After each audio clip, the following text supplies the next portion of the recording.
मंगलम भगवान विष्णु मंगलम गरुड़ध्वज मंगलम पुंडरीकाक्ष मंगलाय तन्नो हरि। बोले वृंदावन बिहारी लाल की जय। राधे राधे मित्रों, आइए श्रवण करते हैं एकादशी व्रत कथा। कुल 26 एकादशियां होती हैं।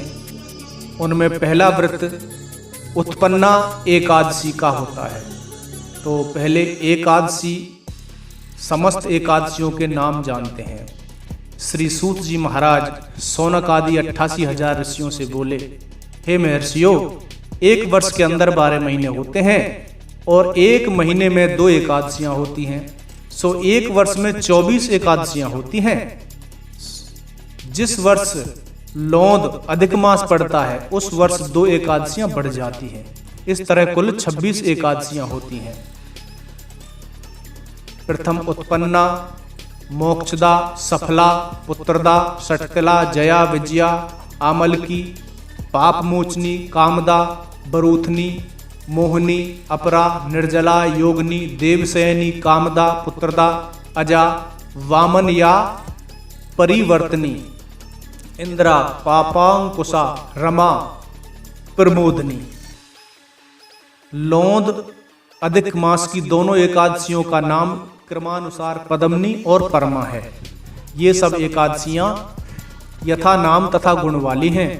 इन एकादशियों के नाम तथा गुण उनके व्रत की कथा सुनने से मालूम होंगे। जो मनुष्य इन एकादशियों के व्रत को शास्त्रानुसार करते हैं उन्हें उसी के फल की प्राप्ति होती है। तो पहली एकादशी है उत्पन्ना एकादशी। कथा प्रारंभ करते हैं। बोले वृंदावन बिहारी लाल की जय। नैमिषारण्य क्षेत्र में श्री सूत जी ब्राह्मणों से बोले, हैं ब्राह्मणों, विधि सहित इस एकादशी महात्म्य को भगवान श्री कृष्ण ने कहा था।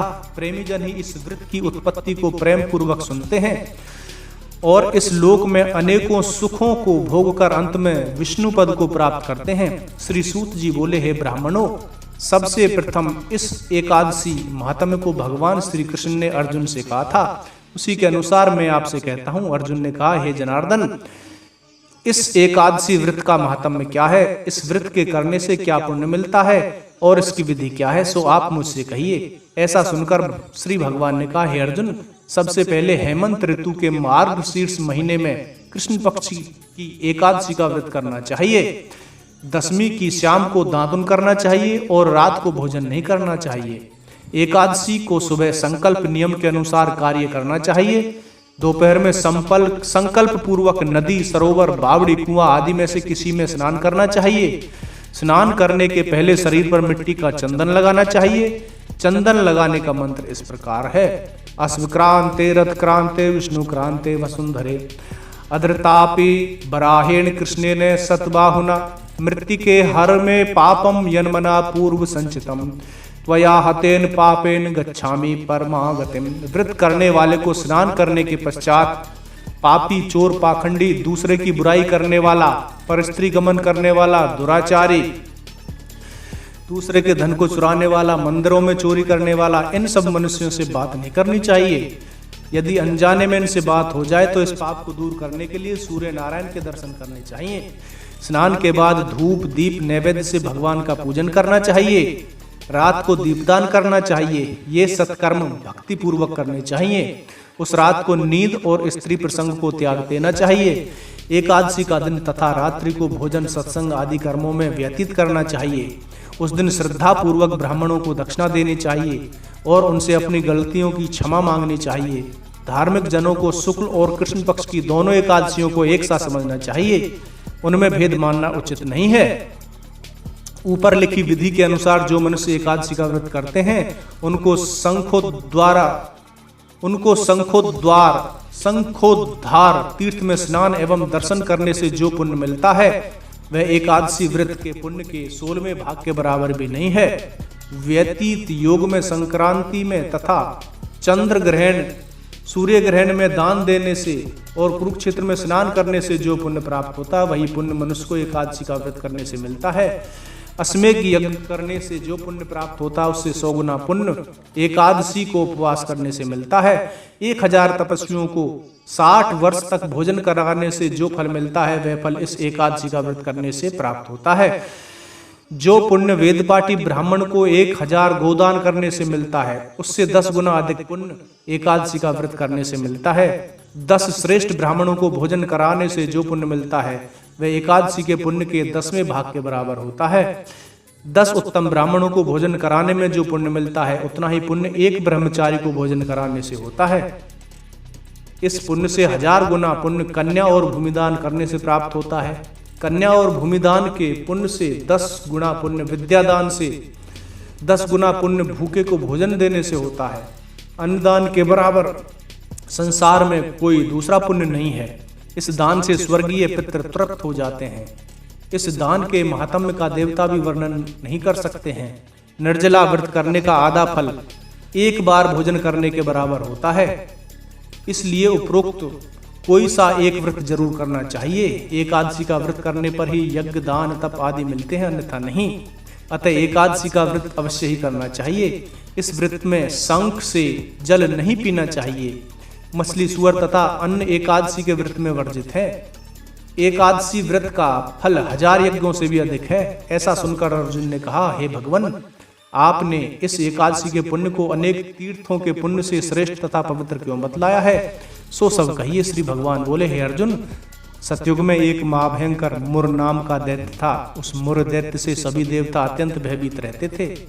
दैत्य ने इंद्र आदि देवताओं को जीतकर उन्हें उनके स्थान से गिरा दिया। तब देवेंद्र ने आशुतोष से प्रार्थना की, हे शिव शंकर, हम सब लोग इस समय मुर दैत्य के अत्याचारों से मृत्यु लोक में अपना जीवन व्यतीत कर रहे हैं। कृपा कर इस दुख से छूटने का उपाय बताइए। महादेव जी बोले, हे देवेंद्र, आप श्री विष्णु भगवान के पास जाइए तथा इंद्र आदि अन्य देवता क्षीर सागर में, जहां पर कि भगवान विष्णु शेष सैया पर शयन कर रहे थे, गए और देवताओं सहित इंद्र ने उनकी इस प्रकार स्तुति की, हे देवताओं के देवता और देवताओं के देवताओं द्वारा स्तुति करने योग्य आपको बारंबार प्रणाम है। हे दैत्यों के संहारक, हे मधुसूदन, आप हमारी रक्षा करें। हे जगन्नाथ, समस्त देव दैत्यों से भयभीत होकर आपकी शरण में आए हैं। आप ही इस संसार के कारक और कर्ता हैं, सबके माता पिता हैं, जगत की उत्पत्ति, पालन और संहार करता तथा देवताओं की सहायता करने वाले और शांति प्रदान करने वाले आप ही हैं। आकाश पाताल आप ही हैं। तीनों लोकों को उत्पन्न करने वाले ब्रह्मा, सूर्य, चंद्र, अग्नि, हव्य, सिमरण, मंत्र, यजमान, यज्ञ, कर्म, कर्ता, भोक्ता आदि आप ही हैं। हे देव, शरण में आए हुए की आप ही रक्षा करने वाले हैं। इस समय दैत्यों ने हमें स्वर्ग से निकाल दिया है, अब आप हमारी रक्षा कर कीजिए। देवताओं की करुणवाणी को सुनकर श्री विष्णु भगवान बोले, हे देवताओं, वह कौन सा दैत्य है जिसने देवताओं को जीत लिया है? कहाँ रहता है तथा उसमें कैसा बल है? यह सब मुझसे कहो। भगवान के वचनों को सुनकर इंद्र बोले, हे भगवान, प्राचीन समय में नाड़ी जंग नाम का एक दैत्य था। उस दैत्य की ब्रह्मवंश से उत्पत्ति हुई है।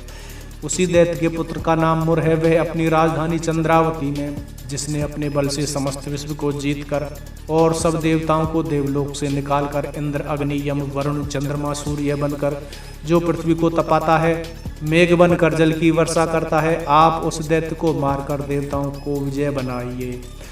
इंद्र के वचन सुनकर श्री विष्णु भगवान बोले, हे देवताओं, मैं तुम्हारे शत्रुओं का शीघ्र ही संहार करूंगा। अब सब चंद्रावती नगरी को जाइए। इस प्रकार भगवान विष्णु देवताओं से कहकर उनके पीछे पीछे चंद्रावती नगरी की ओर चल दिए। उस समय मुर अनेक दैत्यों के साथ युद्ध भूमि में गरज रहा था। युद्ध होने पर असंख्य दानव अनेकों अस्त्र शस्त्रों को धारण कर देवताओं से युद्ध करने लगे, परंतु देवता दानवों के आगे एक क्षण भी न ठहर सके। तब भगवान भी युद्ध भूमि में आ गए। असुरों ने जब भगवान विष्णु को देखा तो उन पर अस्त्र शस्त्रों का प्रहार करने लगे। भगवान भी चक्र और गदा से उनके शस्त्रों को नष्ट करने लगे। इस युद्ध में अनेकों दानव दैत्य सदैव के लिए सो गए, परंतु दैत्यों का राजा मुर भगवान के साथ निश्चल भाव से युद्ध करता रहा। भगवान विष्णु मुर को मारने के लिए जिन जिन शस्त्रों का प्रयोग करते, वे सब उसके तेज से नष्ट होकर उस पर पुष्पों के समान गिरने लगे। तब वह परस्पर मल्लयुद्ध करने लगे, परंतु उस दैत्य को न जीत सके। अंत में भगवान विष्णु शांत होकर विश्राम करने की इच्छा से बद्रिका आश्रम गए। उस समय 48 कोस लंबी एक द्वार वाली हेमवती नाम की गुफा में शयन करने के लिए भगवान प्रविष्ट हुए। हे अर्जुन, अतः मैंने उस गुफा में शयन किया, वह दैत्य भी वहां आया, मुझको शयन करता देख मारने को तत्पर हो गया। उसी समय मेरी देह से एक अत्यंत सुंदर कन्या दिव्य अस्त्र धारण करके उत्पन्न हुई और दैत्य के सामने आकर युद्ध करने लगी। वह दैत्य इस कन्या से लगातार युद्ध करता रहा। कुछ समय बीतने पर इस कन्या ने क्रोध में आकर उस दैत्य के अस्त्र शस्त्रों के टुकड़े टुकड़े कर दिए, रथ तोड़ दिया। तब वह दैत्य महान क्रोध करके उससे मल्लयुद्ध करने लगा। उस कन्या ने उसको धक्का मारकर मूर्छित कर दिया। जब वह दैत्य मूर्छा से जागा तो उस कन्या ने उसका सिर काटकर उसे यमपुर पहुंचा दिया। अन्य समस्त दानव भी ऐसा देखकर पाताल लोक को गए। तब भगवान विष्णु की निद्रा टूटी तो उस दैत्य को मरा देखकर अत्यंत आश्चर्य करने लगे और विचारने लगे, इस दैत्य को किसने मारा है। तब कन्या भगवान से हाथ जोड़कर बोली कि हे भगवान, यह दैत्य आपको मारने को तत्पर था, तब मैंने आपके शरीर से उत्पन्न होकर इसका वध किया है। इस पर श्री भगवान बोले, हे कन्या, तूने इसको मारा है, अतः मैं तेरे ऊपर प्रसन्न हूँ। तूने तीनों लोकों के देवताओं को सुखी किया है, इसलिए तू अपनी इच्छा अनुसार वरदान मांग ले। कन्या बोली, हे भगवान, मुझे यह वरदान दीजिए कि जो मेरा व्रत करे उसके समस्त पाप नष्ट हो जाएं और अंत में स्वर्ग को जाए। मेरे व्रत का आधा फल रात्रि को मिले और उससे आधा फल एक समय भोजन करने वाले को मिले। जो मनुष्य भक्ति पूर्वक मेरे व्रत को करे वह निश्चय ही आपके लोक को प्राप्त करे। कृपया मुझे ऐसा ही वरदान दीजिए। जो मनुष्य मेरे दिन तथा रात्रि को एक बार भोजन करे वो सीधा वैकुंठ को जाए।